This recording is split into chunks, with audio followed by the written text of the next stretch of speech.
Benjamin here. As you know, in February 2014, Russia invaded a sovereign country, Ukraine. By starting so, a big war in Europe after 80 years almost, the end of the Second World War. The war has caused a lot of suffering and human loss in Ukraine, but even for the Russia itself as a result.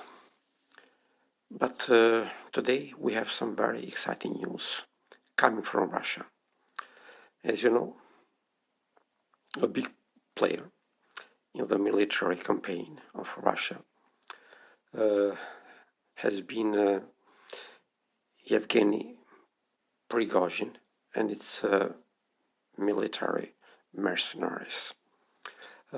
You may ask, probably, I think most of my audience knows who Yevgeny Prigozhin is, but for those few that probably have no idea who this guy is, he's a over 60-year-old man born in St. Petersburg, the same city where Vladimir Putin was born. He had a history of crimes and petty crimes for which he was convicted with many years in imprisonment. So, he's a convicted man. In 1990s, with the collapse of Soviet Union, he started the food business, providing catering and expanding his own business. In the 90s,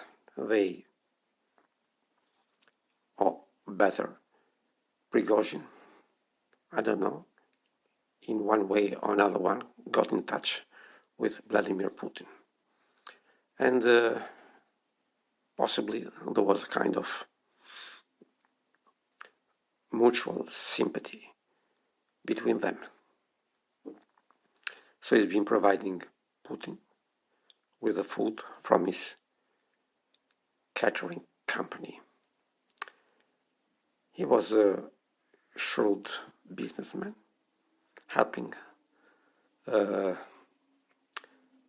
being helped with the contacts in the upper echelon when Putin came to the power, becoming a billionaire.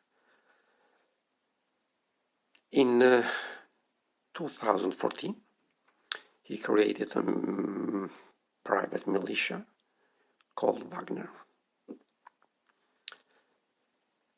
At first, with few hundreds, mainly ex-combats and ex-convicts.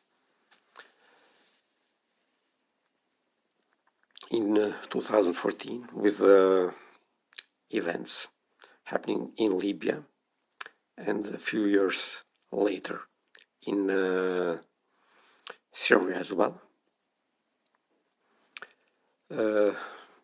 Vladimir Putin saw this kind of militia as an expendable for reaching his own goals in these theaters, referring to Libya and Syria, instead of sending his own soldiers in those countries. He used Wagner's members to make his own proxy war in this country, so to take care of Russian interests. And I can assume that he was very successful in achieving these aims through Wagner.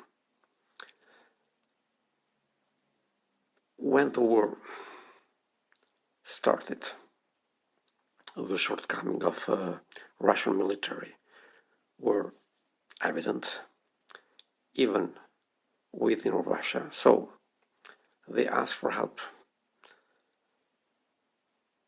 to Wagner to lend a hand of the Russian army in the war in Ukraine.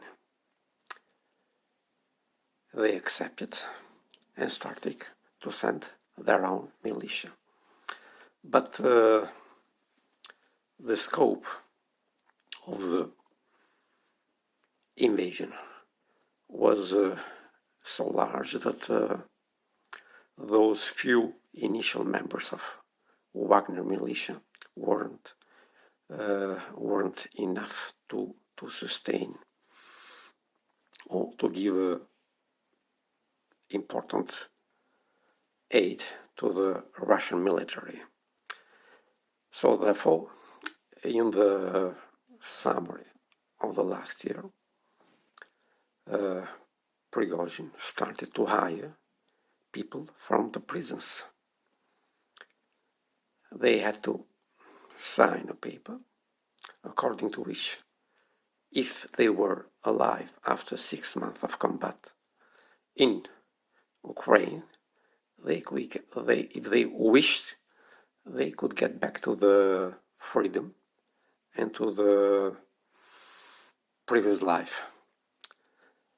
So, in few words, getting the freedom in exchange for 6-month war in Ukraine. Mainly of them who subscribed the offer perished, especially in the Bamutsk attack, in thousands. But few survived. I assume that Wagner militia succeeded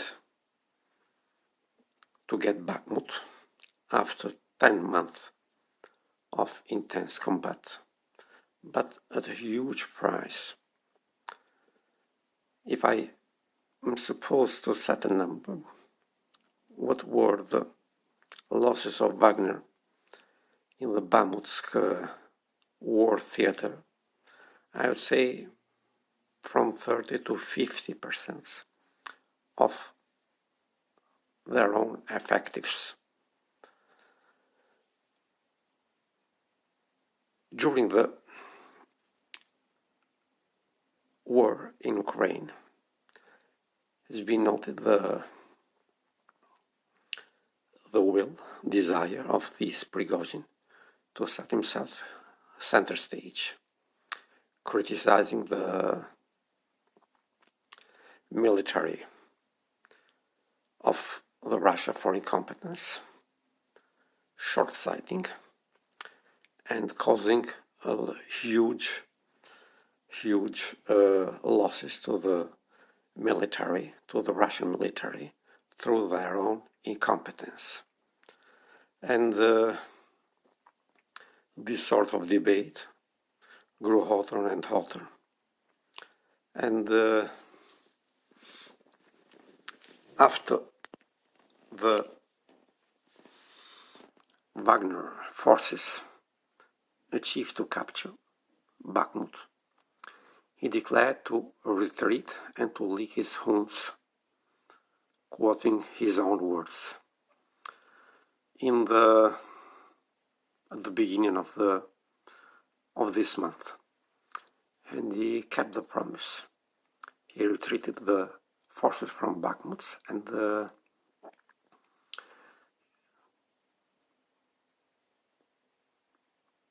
in the past days, it was reported that his own forces were in the border, somewhere between Ukraine and Russia. He's been very loudly criticizing, especially the Minister of Defense, Shoigu, and the Supreme Commander of the Russian military forces, within Ukraine, Gerasimov.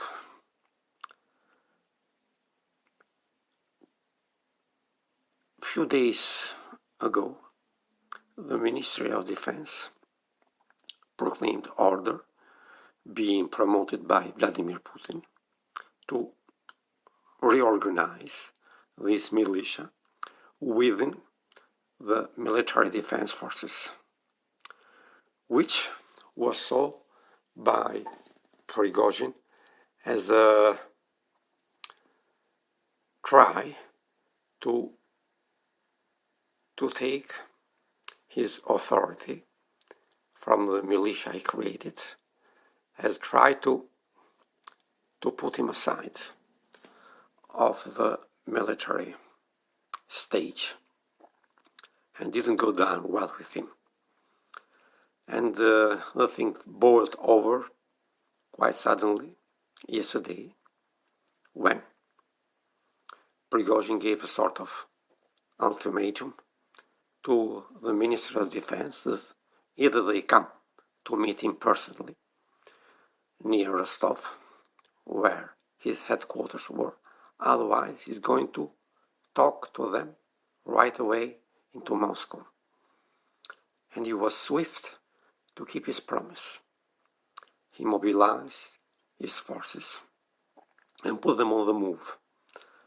But firstly, he caught the military quarters of Russian army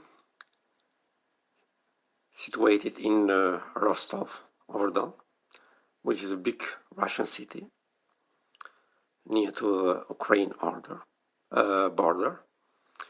And he was successful, according to his own words, to get the headquarters without a fight. Now is reported from the major agencies that a big convoy, almost 45 to 50 kilometers long, is heading towards Moscow in the M4 highway, which is from Rostov roughly 1,000 kilometers, and where his forces are situated now roughly 400-500 kilometers away from Moscow. Situation is tense, and apparently it looks like a serious stake on him, on the power of Moscow. It is a kind of challenge. It is a kind of trespassing of a Rubicon line. Now we have a situation where the things can evolve in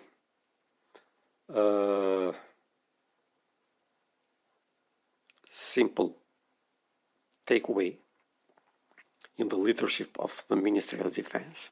So, replacing those figures that were hated so much by Prigozhin.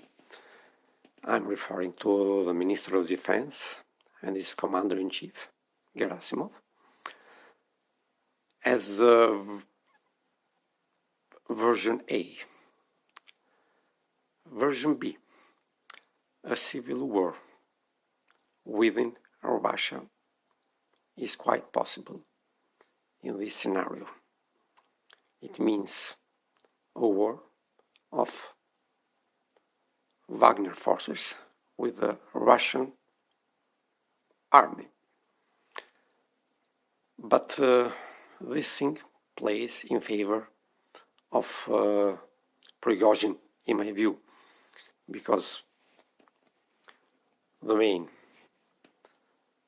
heavy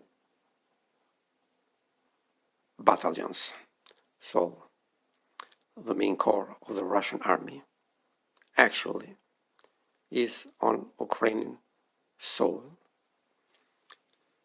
and the military forces within Russia are not so big and are widely stretched, so they are thin. Has been reported that Russian helicopters have assaulted the convoy and been exchange of fire between the convoy and helicopters, and reports that even one helicopter has been shot down. The situation is fluid. Has been also reports that main figures from Moscow have already fled to St. Petersburg,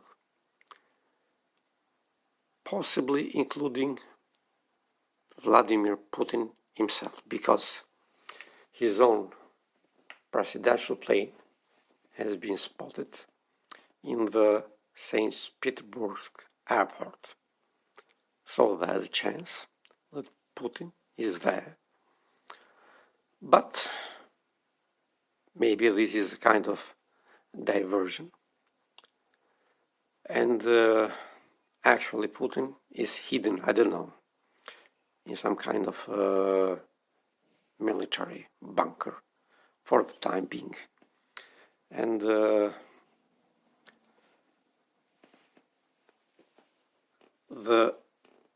next 24 hours, 48 to 48 hours is gonna be the key to explain where the things are heading to. I keep updating myself, and I'll do the best to update you as soon as I can. Thank you, and see you the next video.